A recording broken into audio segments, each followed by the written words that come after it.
इंदोरीकर महाराज यांच्या मुलीच्या लग्नात चेन स्नॅचिंग, 2 आरोपी जेरबंद. इंदोरीकर महाराज यांच्या मुलीच्या लग्न सोहळ्यात झालेल्या चेन स्नॅचिंग प्रकरणाचा स्थानिक गुन्हे शाखा अहिल्यानगर यांनी अवघ्या काही दिवसात छडा लावत 2 आरोपींना अटक केली आहे. या कारवाईत पोलिसांनी तब्बल 2,89,500 रुपयांचा मुद्देमाल जप्त केला आहे. संगमनेर शहर पोलीस ठाण्यात गुन्हा रजिस्टर क्रमांक 336/2026 नुसार भारतीय न्याय संहिता 2023 कलम 303(2) अंतर्गत गुन्हा दाखल करण्यात आला होता. इंदोरीकर महाराज यांच्या मुलीच्या लग्न सोहळ्यात आयोजित ध्वजारोहण कार्यक्रमादरम्यान फिर्यादी महिलेचे सुमारे 60 ग्रॅम वजनाचे सोन्याचे दागिने अज्ञात चोरट्यांनी जबरदस्तीने हिसकावून नेले होते. या गंभीर घटनेचा तपास स्थानिक गुन्हे शाखेचे पथक करत असताना आरोपींबाबत गोपनीय माहिती मिळाली.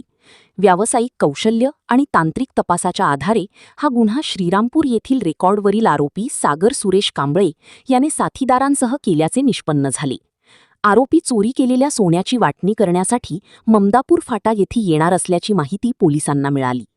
त्यानुसार पोलिसांनी सापळा रचून 2 संशयितांना ताब्यात घेतले.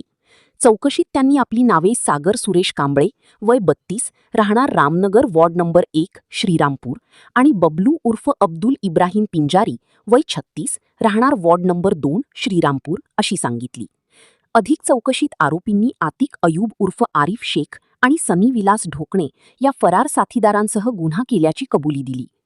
पोलिसांनी आरोपींकडून 1,49,500 रुपयांचे 11.5 ग्रॅम सोन्याचे दागिने, 70,000 रुपयांचे 2 मोबाईल आणि 70,000 रुपयांची मोटरसायकल असा एकूण 2,89,500 रुपयांचा मुद्देमाल जप्त केला आहे. ताब्यातील आरोपी आणि जप्त मुद्देमाल पुढील तपासासाठी संगमनेर शहर पोलीस ठाण्याकडे सुपूर्द करण्यात आले असून पुढील तपास सुरू आहे. सत्य एक्सप्रेस न्यूजसाठी रवींद्र जगताप, अहिल्यानगर जिल्हा.